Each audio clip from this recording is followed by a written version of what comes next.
En Canadá, las llamadas escuelas residenciales, fueron parte de un programa liderado por el gobierno federal, la Iglesia Católica y otras instituciones religiosas que buscaban erradicar la cultura aborigen nativa, e integrar forzosamente a los niños indígenas en la sociedad blanca y europea. En palabras de sus propios promotores, la intención era civilizar a los salvajes y matar al indio interior en cada niño, y si bien, este discurso se asocia con las atrocidades cometidas en el pasado colonial, este tipo de instituciones funcionó hasta hace muy poco tiempo, ya que la última cerró a mediados de 1990. Se estima que entre 1863 y 1996, más de 150.000 niños aborígenes fueron separados de sus familias e internados en las más de 130 escuelas residenciales del país, y en ellas, los abusos estaban a la orden del día. Los menores vivían en condiciones de hacinamiento, expuestos a enfermedades, y con pocas medidas de higiene. Además, eran obligados a trabajar, y se les prohibía hablar en su idioma, por lo que con frecuencia, experimentaban todo tipo de violencia por parte de las autoridades, ya sea física, psicológica e incluso sexual. Aunque muchos lograron sobrevivir o huyeron de las instalaciones, muchos otros murieron en soledad, principalmente a causa de enfermedades y malnutrición. En ocasiones, las familias no volvían a saber de sus hijos una vez que el Estado se los arrebataba de su comunidad, y con frecuencia, los que fallecían eran enterrados en las mismas escuelas porque resultaba muy costoso enviar el cuerpo de regreso a su hogar, como si se tratara de una película de terror.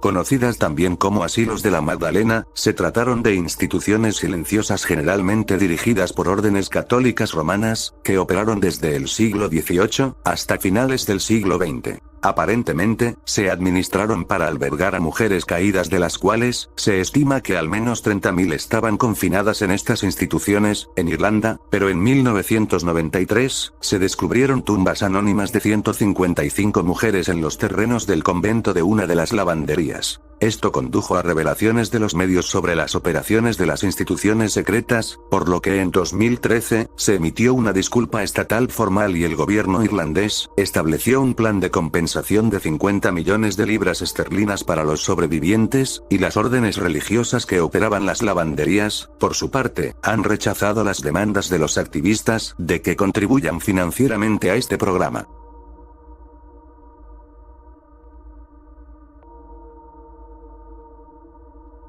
El Papa de Hitler, es un libro publicado en el año 1999, por el periodista y autor británico, John Cornwell, que procura examinar las acciones de Eugenio Pacelli, quien se convirtió en el Papa Pío XII, antes y durante la era nazi, por lo que explora la acusación de que ayudó en la legitimación de Adolf Hitler. En el libro se critica la conducta de Pío durante la Segunda Guerra Mundial, argumentando que no hizo, ni habló lo suficiente contra el Holocausto, y que toda la carrera de Pío se caracterizó por un deseo de aumentar y centralizar el poder del papado, y que subordinó la oposición a los nazis a ese objetivo. Además, se menciona que el Papa era antisemita, y que esta postura le impedía preocuparse por los judíos europeos. Sin embargo, varios comentaristas han cuestionado las ideas principales del libro o las afirmaciones fácticas contenidas en él, pues se acredita a Pío XII con varias acciones reales que salvaron a los judíos durante la guerra, y señala que las fuerzas de seguridad nazis se refirieron a él como el portavoz de los criminales de guerra judíos. Algunos documentos posteriormente revelados, mostraron finalmente que el Papa Pío no era el monstruo antisemita que a menudo llamaron Papa de Hitler, pero tampoco era un héroe.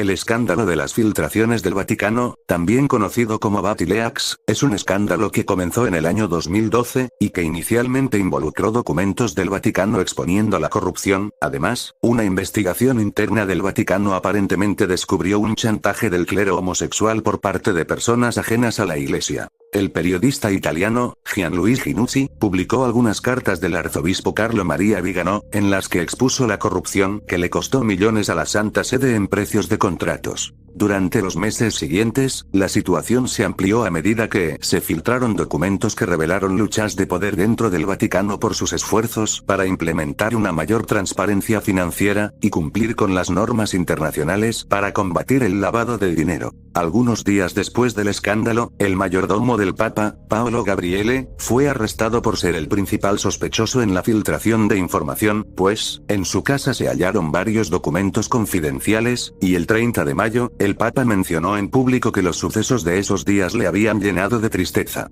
El 6 de octubre de 2012, concluyó el juicio y el mayordomo fue sentenciado a 1 año y medio de cárcel, y en el caso de los periodistas, fueron perdonados por el Papa ya que mencionó que sus acciones forman parte de la libertad de expresión.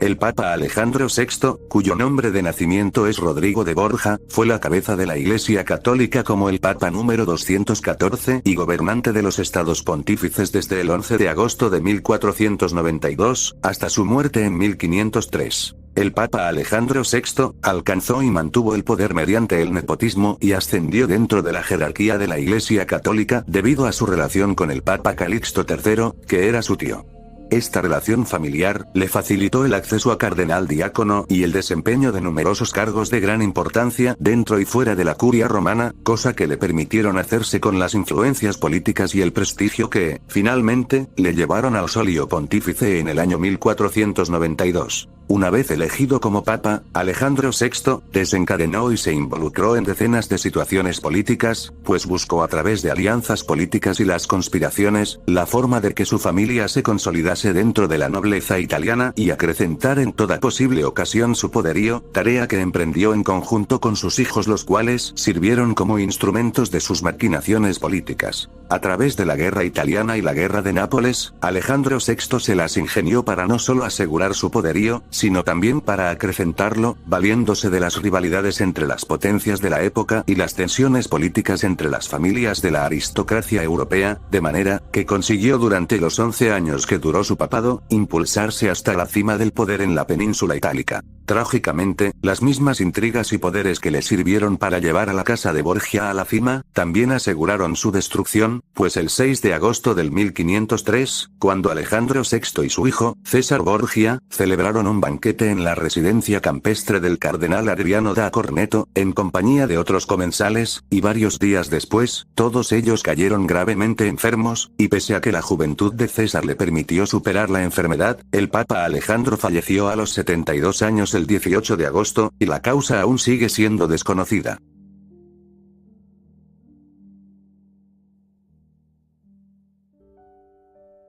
Esta puede ser una posición peligrosa, o al menos para aquellos que esperan ver a sus mascotas en el cielo, aunque lamentablemente, los animales no son capaces de realizar actos morales, solo operan según el instinto y el apetito, no por la razón, o por el libre albedrío. De acuerdo con esto último, pueden mostrar placer en la presencia de un dueño, pues ellos podrían obedecerlo, protegerlo, proporcionarle algún tipo de compañía, pero solo en nuestra imaginación sentimental, estos comportamientos son iguales al amor, la lealtad y la amistad humanas. Por lo que las mascotas, al ser incapaces de realizar actos morales, significaría que los animales no pueden pecar, y por ende, no necesitan un salvador, lo cual es bueno, porque sus almas sensibles en la visión más o menos normativa de Santo Tomás, no sobreviven a la muerte de sus cuerpos, ya que no tienen un fin más alto que lograr. En resumidas cuentas, por mucho que los humanos aprecien su presencia y proyecten en ellos cualidades humanas, los animales no pueden merecer ni disfrutar de la vida eterna después de la muerte, pues ellos no merecen una recompensa y no la necesitan.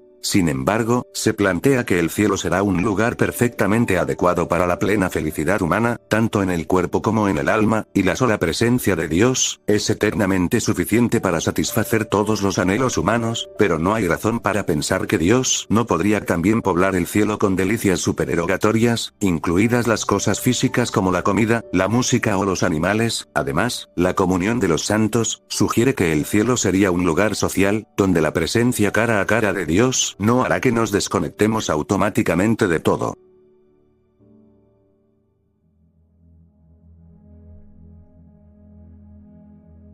Quizás suene exagerado, pero, todo comenzó por un juicio importante en la historia del Vaticano, por ser la primera vez que se procesa a alguien del rango de un cardenal, siendo nada más y nada menos que Angelo Becciu, quien alguna vez fue uno de los hombres más poderosos de la curia, y que enfrentó distintas acusaciones. El histórico proceso empezó el 27 de julio del 2021, en una sala especialmente habilitada del Museo Vaticano, a puerta cerrada, y solo con la presencia de algunos periodistas. Además, se le acusó de los mismos cargos a 9 personas más. El proceso buscó esclarecer si los acusados invirtieron de manera fraudulenta casi 400 millones de euros en el 2013, exactamente en un edificio de Londres con fondos del óbolo de San Pedro, que guarda donaciones para financiar obras de caridad. La compra de este edificio, que se dio por un precio superior a su valor habitual, pudo entrañar delitos de corrupción, malversación de fondos, blanqueo de dinero, extorsión, fraude y abuso de poder, pero este escándalo se destapó hasta en 2019, cuando los medios italianos descubrieron que el Vaticano había suspendido de empleo a varios funcionarios vaticanos tras detectar graves indicios de corrupción. Y sí, el cardenal Becciu era precisamente el responsable de las operaciones inmobiliarias del 2013, aunque posteriormente dejó el cargo para convertirse en prefecto de la Congregación para las Causas de los Santos, designado por el mismo Papa Francisco.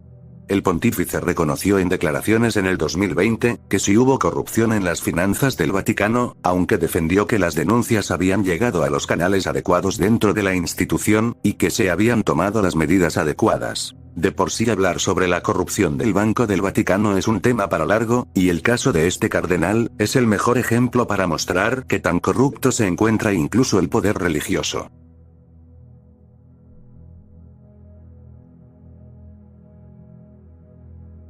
Las creencias religiosas del dictador de Alemania de 1933 a 1945 han sido motivo de debate, pues sus opiniones sobre los asuntos religiosos cambiaron considerablemente con el tiempo, y durante el comienzo de su vida política, Hitler expresó públicamente opiniones favorables hacia el cristianismo, aunque algunos historiadores describen su postura posterior como anticristiana. En un discurso en los primeros años de su gobierno, Hitler se declaró no católico, sino más bien como cristiano alemán, y los cristianos alemanes eran un grupo protestante que apoyaba la ideología nazi.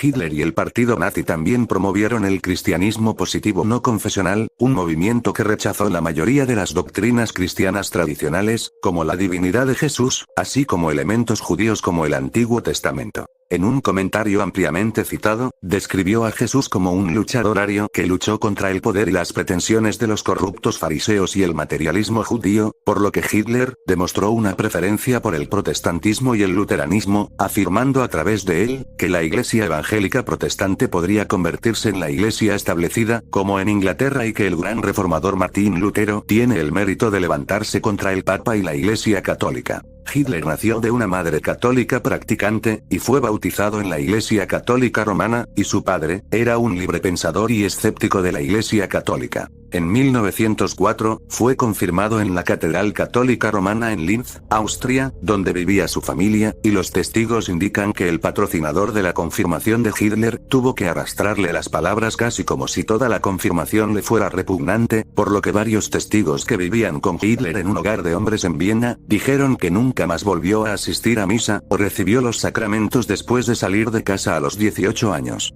Hitler abandonó la Iglesia Católica mientras que su último secretario afirmó que no era miembro de ninguna iglesia, y se declaró críticamente que él era ateo.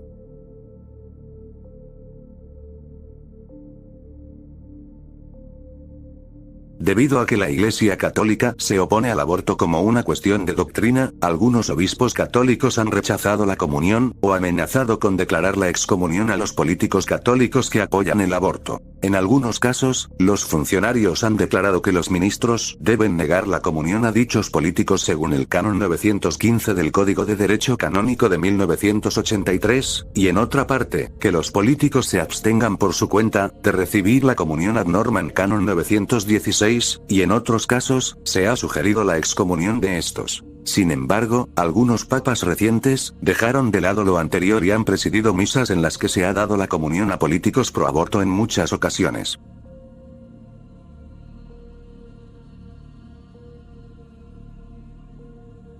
La anulación es un procedimiento legal dentro de los sistemas legales seculares y religiosos para declarar un matrimonio nulo e inválido, que a diferencia del divorcio, generalmente es retroactivo, lo que significa que un matrimonio anulado se considera inválido desde el principio, como si nunca hubiera tenido lugar. En el derecho canónico de la Iglesia Católica, una nulidad es propiamente llamada declaración de nulidad, porque según la doctrina católica, el matrimonio de las personas bautizadas es un sacramento, siendo una vez consumada y por lo tanto confirmada, no puede disolverse mientras vivan las partes. Una declaración de nulidad no es la disolución de un matrimonio, sino simplemente la determinación legal de que nunca se contrajo un matrimonio válido. Esto es análogo a la conclusión de que un contrato de venta no es válido y, por lo tanto, se debe considerar que la propiedad en venta nunca se transfirió legalmente a la propiedad de otro, y un divorcio, por otro lado, se considera como la devolución de la propiedad después de una venta consumada.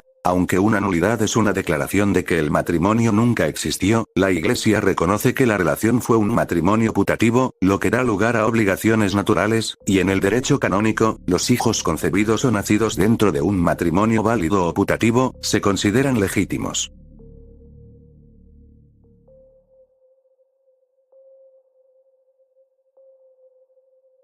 La Iglesia Católica durante la era de los descubrimientos, inauguró un gran esfuerzo para difundir el cristianismo en el Nuevo Mundo y convertir a los pueblos indígenas de las Américas y otros pueblos similares por cualquier medio necesario. El esfuerzo evangélico fue parte importante y justificación de las conquistas militares de potencias europeas como Portugal, España y Francia, y las misiones cristianas a los pueblos indígenas corrieron de la mano con los esfuerzos coloniales de las naciones católicas. En las Américas y otras colonias en Asia y África, la mayoría de las misiones estaban a cargo de órdenes religiosas como los franciscanos, los dominicos, los agustinos y los jesuitas, y con el tiempo, se pretendía que se estableciera una estructura de iglesia normal en las áreas de misión. El proceso comenzó con la formación de jurisdicciones especiales, conocidas como prefecturas apostólicas y vicariatos apostólicos, por lo que estas iglesias en desarrollo, eventualmente se graduaron al estado diocesano regular con el nombramiento de un obispo local, y después de la descolonización, este proceso se aceleró a medida que las estructuras de la iglesia se modificaban para reflejar las nuevas realidades político-administrativas.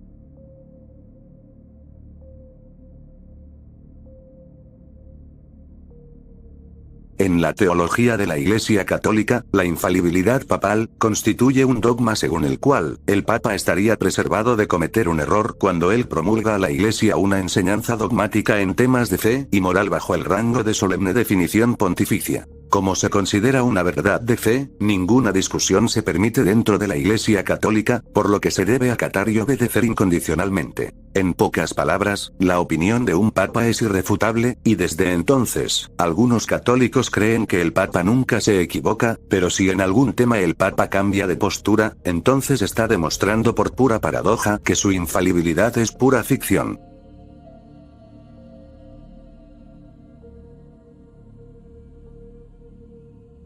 En los siglos XVIII y XIX, varios grupos de neoprotestantes comenzaron a utilizar el término mariolatría para referirse a las prácticas católicas, luteranas, anglo-católicas, orientales y ortodoxas orientales para la veneración y devoción de María. Desde su punto de vista, la atención prestada a María es extrema, y no solo puede distraer la atención de Dios, el verdadero ser divino, sino que esto en realidad bordea a la idolatría. Esta tendencia ha tomado varias direcciones a lo largo del tiempo, ya que mientras algunos protestantes en ocasiones han suavizado su actitud hacia ella, otros han fortalecido su oposición incluso en pleno siglo XXI. Los puntos de vista protestantes sobre María incluyen las posiciones teológicas de los principales representantes protestantes como Martín Lutero y Juan Calvino, así como algunos representantes modernos, y si bien es difícil generalizar sobre el lugar de María, la Madre de Jesús en el protestantismo dada la gran diversidad de creencias protestantes, siempre se intentan dar algunas declaraciones resumidas.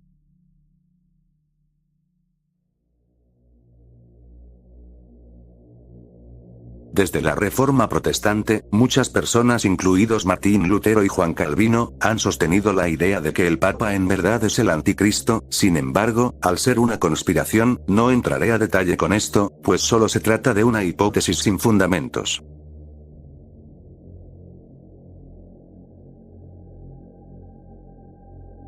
La Contrarreforma fue un movimiento religioso, intelectual y político de la Iglesia Católica destinado a combatir los efectos de la Reforma Protestante de Martín Lutero en los siglos XVI y XVII, siendo iniciada por el Papa Pablo III. El movimiento se centró principalmente en reformas en el funcionamiento de la administración del papado y en las órdenes monásticas, y uno de sus resultados más directos fue la fundación de nuevas órdenes religiosas, fundamentalmente, la Compañía de Jesús. Estas órdenes desarrollaron una ardiente predicación del catolicismo, sobre todo en los países convertidos al protestantismo, y tal vez la actuación más destacada de Pablo III, fue la convocatoria del Concilio de Trento en 1545, para tratar las cuestiones doctrinales y disciplinarias suscitadas por los protestantes. Uno de los objetivos de la Contrarreforma era la evangelización de los nuevos territorios recién explorados en el lejano oriente y en el norte y sur de América, por eso, se establecieron escuelas confesionales, donde los jesuitas desempeñaron un destacado papel de vanguardia.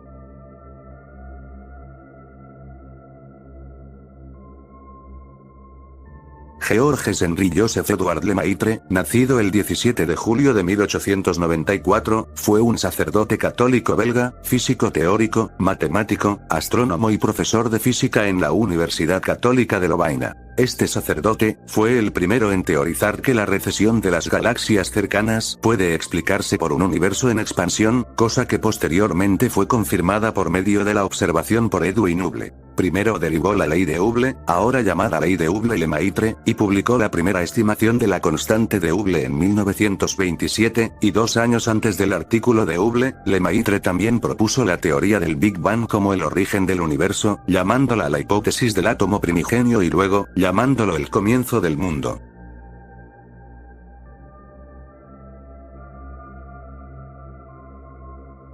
El purgatorio es un concepto religioso con especial presencia en la teología católica, y de acuerdo con esta doctrina, no es un espacio físico, pues se define como un estado del alma transitorio de purificación y expiación en el que, después de la muerte, las personas que han fallecido en estado de gracia sufren la pena temporal que aún se debe a los pecados perdonados y expiar sus pecados veniales no perdonados para poder acceder a la visión beatífica de Dios. Un argumento que los anticatólicos suelen utilizar para atacar el purgatorio, es la idea de que la Iglesia Católica debe la mayor parte de su riqueza a esta doctrina, sin embargo, los números simplemente no cuadran. El Catecismo de la Iglesia Católica lo define como la purificación para alcanzar la santidad necesaria para entrar en el gozo del cielo, cosa que solo experimentan aquellos que mueren en la gracia y amistad de Dios, pero aún imperfectamente purificados, por lo que señala que esta purificación final de los elegidos, es enteramente diferente del castigo de los condenados.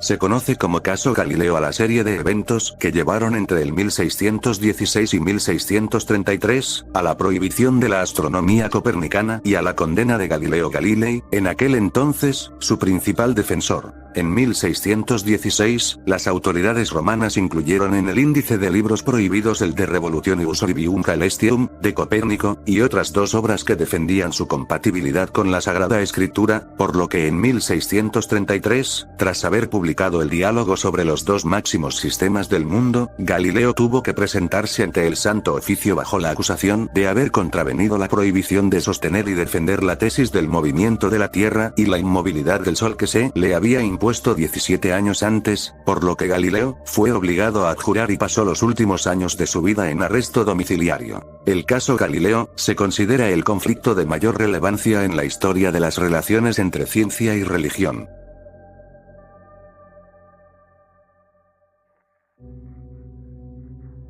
El Código da Vinci es una popular novela de suspenso escrita por Dan Brown, que generó críticas y controversias después de su publicación en el año 2003. Muchas de las quejas se centraron en las especulaciones y tergiversaciones del libro sobre los aspectos centrales del cristianismo y la historia de la Iglesia Católica. Algunas de las disputas religiosas se centran en que la novela afirma que María Magdalena era de la tribu de Benjamín, pero los historiadores cuestionan esta afirmación y no se menciona esto en la Biblia ni en otras fuentes antiguas. En el capítulo 58 se sugiere que el matrimonio de Jesús y María Magdalena creó una potente unión política con el potencial de reclamar legítimamente el trono, o que los personajes del libro afirmen que María Magdalena fue catalogada como prostituta por la Iglesia. A la novela también se le añaden otras críticas de carácter no religioso que se centran en las descripciones inexactas que aparecen en el libro sobre el arte europeo, la historia y la arquitectura.